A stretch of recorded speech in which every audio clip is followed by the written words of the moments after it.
दोस्तों, क्या भारत ने खुफिया डील ताइवान के साथ साइन की है? क्योंकि भारत की सबमरीन के अंदर लगने वाली कई नेवल सिस्टम को ताइवान की सबमरीन के अंदर देखा जा सकता है। वन चाइना पॉलिसी की वजह से भारत ताइवान को एक स्वतंत्र देश नहीं मानता। ऐसे में अगर भारत डिफेंस डील ताइवान के साथ करता है तो ये एक बड़ा झटका चीन के लिए होने वाला है। इसके अलावा ताइवान की तरफ से भारत की ब्रह्मोस मिसाइल में भी इंटरेस्ट दिखाया गया है और अब सवाल उठ रहे हैं कि क्या भारत अब ताइवान के साथ भी ब्रह्मोस डील कर सकता है। इस समय फिलीपींस जापान के साथ युद्ध अभ्यास कर रहा है और उसमें वह ब्रह्मोस मिसाइल का भी प्रदर्शन कर रहा है, जिससे साउथ चाइना सी के देशों को ये मिसाइल काफी रास आ रही है। जानते हैं इन सभी खबरों के बारे में एक एक करके डिटेल में। दरअसल जैसा कि हमने आपको बताया कि भारत ताइवान को एक स्वतंत्र देश के रूप में आधिकारिक मान्यता नहीं देता और चीन के साथ वन चाइना नीति का पालन करता है।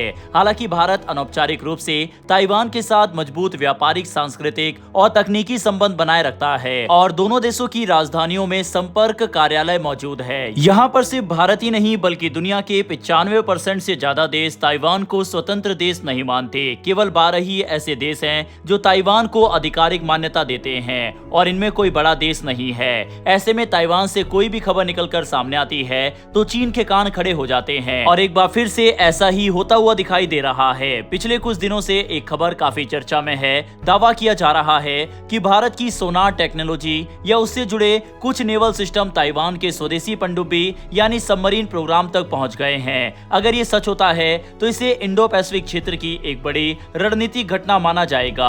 लेकिन सबसे पहले ये समझना जरूरी है कि अभी तक भारत सरकार और ताइवान दोनों में से किसी ने भी इस दावे की आधिकारिक पुष्टि नहीं की है। यानी फिलहाल ये खबर सिर्फ रिपोर्ट्स और चर्चाओं तक ही सीमित है। ताइवान पिछले कई वर्षों से अपनी पहली स्वदेशी डीजल इलेक्ट्रिक पनडुब्बी बनाने पर काम कर रहा है। इसका मुख्य उद्देश्य चीन के बढ़ते सैन्य दबाव के बीच अपनी समुद्री सुरक्षा को मजबूत करना है। लेकिन चीन के राजनीतिक दबाव की वजह से ताइवान के लिए आधुनिक सैन्य तकनीक खरीदना आसान नहीं है। इसी कारण उसने अलग अलग देशों की कई निजी कंपनियों से जरूरी तकनीक, इंजीनियरिंग और दूसरे उपकरण हासिल करने की कोशिश की है। इसी बीच कुछ विदेशी रिपोर्ट्स में यह दावा किया गया है कि भारत से जुड़ी कुछ तकनीक या नेवल कंपोनेंट्स भी इस प्रोजेक्ट तक पहुंचे हो सकते हैं। हालांकि इन रिपोर्ट्स में कहीं भी ये साफ नहीं बताया गया है कि भारत की कौन सी तकनीक इस्तेमाल हुई या किस कंपनी ने इसमें भूमिका निभाई। इसीलिए इन दावों को अभी पक्का नहीं माना जा सकता।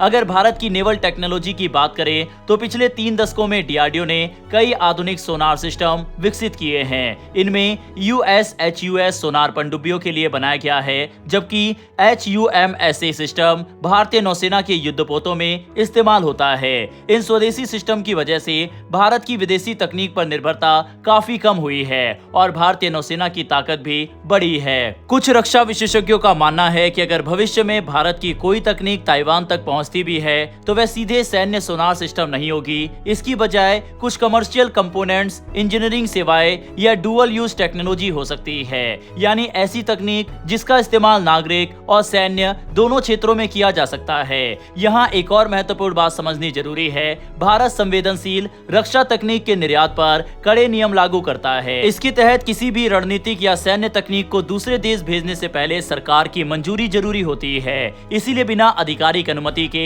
ऐसी तकनीक का निर्यात होना आसान नहीं है। आज दुनिया में कई समुद्री तकनीक ऐसी है जिनका इस्तेमाल सिर्फ युद्ध में नहीं बल्कि समुद्री रिसर्च, तेल और गैस की खोज, पर्यावरण की निगरानी और कमर्शियल शिपिंग में भी किया जाता है। इसीलिए अगर किसी भारतीय कंपनी ने ऐसी कोई तकनीक विदेश भेजी भी हो तो इसका मतलब ये नहीं है कि वह सीधे सैन्य इस्तेमाल के लिए ही भेजी गई हो। एक और दिलचस्प बात यह है कि भारत और ताइवान दोनों अलग अलग क्षेत्रों में मजबूत हैं। ताइवान दुनिया का बड़ा सेमीकंडक्टर और एडवांस इलेक्ट्रॉनिक्स निर्माता है, वहीं भारत आत्मनिर्भर भारत के तहत missile, radar, electronic warfare system, जहाज निर्माण और रक्षा उपकरणों के क्षेत्र में तेजी से आगे बढ़ रहा है। इसीलिए भविष्य में दोनों देशों के बीच नागरिक और डुअल यूज टेक्नोलॉजी के क्षेत्र में सहयोग बढ़ने की संभावना जरूर देखी जा रही है। हालांकि ये तकनीक भारत ने ताइवान को दी है, ये भारत मानने वाला नहीं है। दूसरी ओर इंडो पैसिफिक क्षेत्र में बढ़ते तनाव के बीच फिलीपींस में एक बड़ा सैन्य अभ्यास आयोजित किया गया, जिसने पूरी दुनिया का ध्यान अपनी ओर खींच लिया। बालिकतन 2026 नाम के इस सैन्य अभ्यास में America, Japan, Philippines Philippines, Australia, Canada और कई दूसरे देशों ने हिस्सा लिया। इस अभ्यास की सबसे खास बात यह रही कि पहली बार जापान की टाइप 88 एंटी शिप मिसाइल का फिलीपींस की जमीन से लाइव फायर किया गया, जबकि भारत की ब्रह्मोस सुपरसोनिक मिसाइल को एक हाई लेवल सिमुलेशन के जरिए इस ऑपरेशन का हिस्सा बनाया गया। इस अभ्यास में ब्रह्मोस का वास्तविक लॉन्च नहीं किया गया, लेकिन इसे एक हाई फाइडेलिटी सिमुलेशन के जरिए पूरे ऑपरेशन में शामिल किया गया। इसका मतलब यह है कि फिलीपींस, अमेरिका और दूसरे सहयोगी देशों की सेनाओं ने ऐसे अभ्यास किए जैसे असली युद्ध में ब्रह्मोस मिसाइल का इस्तेमाल किया जा रहा हो। इससे सभी देशों ने मिलकर target selection, command and control और जॉइंट स्ट्राइक जैसी महत्वपूर्ण क्षमताओं की ट्रेनिंग की। ब्रह्मोस आज साउथ चाइना सी में मौजूद देशों को खूब भा रही है। फिलीपींस के बाद इंडोनेशिया, वियतनाम भी इसे खरीदना चाहते हैं। लेकिन इसी बीच एक बड़ा सवाल भी सामने आता है, क्या भारत कभी ताइवान को भी ब्रह्मोस मिसाइल बेच सकता है? अगर ऐसा हुआ तो क्या चीन की मुश्किलें बढ़ जाएंगी या फिर भारत ऐसा कदम कभी नहीं उठाएगा? ब्रह्मोस को रूस और भारत ने मिलकर बनाया है। पिछले कुछ सालों में भारत ने इसमें अपना योगदान काफी बढ़ा दिया है, लेकिन आज भी ये एक जॉइंट प्रोजेक्ट है। इसीलिए अगर भारत किसी नए देश को ब्रह्मोस बेचता है तो रूस की राय भी काफी अहम हो जाती है। और क्योंकि आज रूस और चीन के रिश्ते काफी मजबूत है, इसीलिए ताइवान को ब्रह्मोस देने पर रूस शायद ही अपनी मंजूरी देगा। वहीं अब दूसरी वजह समझिए, भारत और ताइवान के बीच व्यापार, टेक्नोलॉजी और एजुकेशन जैसे कई क्षेत्रों में अच्छे रिश्ते हैं, लेकिन भारत ने कभी ताइवान को आधिकारिक तौर पर अलग देश नहीं माना। भारत हमेशा इस मुद्दे पर संतुलित नीति अपनाता आया है। अगर भारत अपने सबसे ताकत हथियारों में से एक ब्रह्मोस ताइवान को दे देता है तो चीन इसे सीधे अपने खिलाफ उठाया गया कदम मानेगा। इससे दोनों देशों के रिश्तों में बड़ा तनाव पैदा हो सकता है। तीसरी वजह भारत की अपनी सुरक्षा है। भारत और चीन के बीच LAC यानी लाइन ऑफ एक्चुअल कंट्रोल पर सीमा विवाद अभी भी पूरी तरह खत्म नहीं हुआ है। पिछले कुछ सालों में दोनों देशों के बीच कई बार तनाव भी देखने को मिला। ऐसे में भारत शायद ऐसा कोई फैसला नहीं लेना चाहेगा जिससे सीमा पर हालात और ज्यादा खराब हो जाए। लेकिन अब एक दिलचस्प सवाल आता है, अगर किसी तरह ताइवान के पास ब्रह्मोस जैसी मिसाइल पहुंच जाए तो इसका असर क्या होगा? डिफेंस एक्सपर्ट्स का मानना है कि इससे ताइवान की समुद्री ताकत काफी बढ़ जाएगी। ब्रह्मोस लगभग मैक 3 की स्पीड से उड़ती है। ये समुद्र की सतह के बेहद करीब उड़ती है और रास्ते में अपना डायरेक्शन भी बदल सकती है। यही वजह है कि इसे रोकना आसान नहीं होता। ताइवान और चीन के बीच मौजूद ताइवान स्टेट बहुत ज्यादा चौड़ा नहीं है। अगर ताइवान अपने तट से ऐसी मिसाइल लॉन्च करे तो वह कुछ ही मिनटों में चीन के युद्धपोतों तक पहुंच सकती है। यानी चीन की नेवी के पास प्रतिक्रिया देने के लिए बहुत कम समय बचेगा।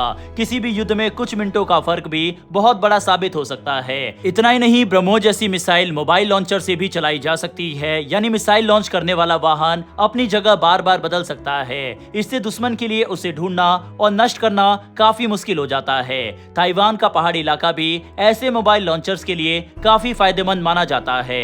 हालांकि इसका मतलब ये बिल्कुल नहीं है कि ताइवान पूरी तरह ब्रह्मोस पर निर्भर है। ताइवान ने खुद HF-3 यानी सियोंग फैंग 3 नाम की सुपरसोनिक एंटी शिप मिसाइल बनाई है। इसके अलावा अमेरिका से मिले हार्पून मिसाइल सिस्टम भी उसकी रक्षा का अहम हिस्सा है। यानी ताइवान पहले से ही अपनी समुद्री सुरक्षा को लगातार मजबूत कर रहा है। अब सवाल यह है कि भारत क्या कर रहा है। भारत की स्ट्रेटजी फिलहाल बिल्कुल अलग है। ताइवान को हथियार देने की बजाय भारत अपने दोस्त देशों की रक्षा क्षमता बढ़ाने पर ध्यान दे रहा है। फिलीपींस को ब्रह्मोस देना इसमें सबसे बड़ा उदाहरण है। इसके अलावा वियतनाम और इंडोनेशिया जैसे देशों के साथ भी डिफेंस कोऑपरेशन लगातार बढ़ रहा है। इससे पूरे इंडो पैसिफिक रीजन में संतुलन बना रहता है और भारत भी बिना किसी बड़े विवाद में पड़े अपने डिफेंस एक्सपोर्ट बढ़ा रहा है। फिलहाल ताइवान और वहां के डिफेंस एक्सपर्ट्स तो चाहते हैं कि भारत से ब्रह्मोस खरीदे, लेकिन भारत उसे बेचे इसकी संभावना काफी कम है। वैसे आपके हिसाब से क्या भारत को ताइवान को लेकर अपनी पॉलिसी में बदलाव करना चाहिए या फिर नहीं? इस पर अपनी राय कमेंट बॉक्स में लिखकर बताइएगा। फिर मिलेंगे ऐसी एक नई वीडियो के साथ। धन्यवाद। जय हिंद, जय भारत।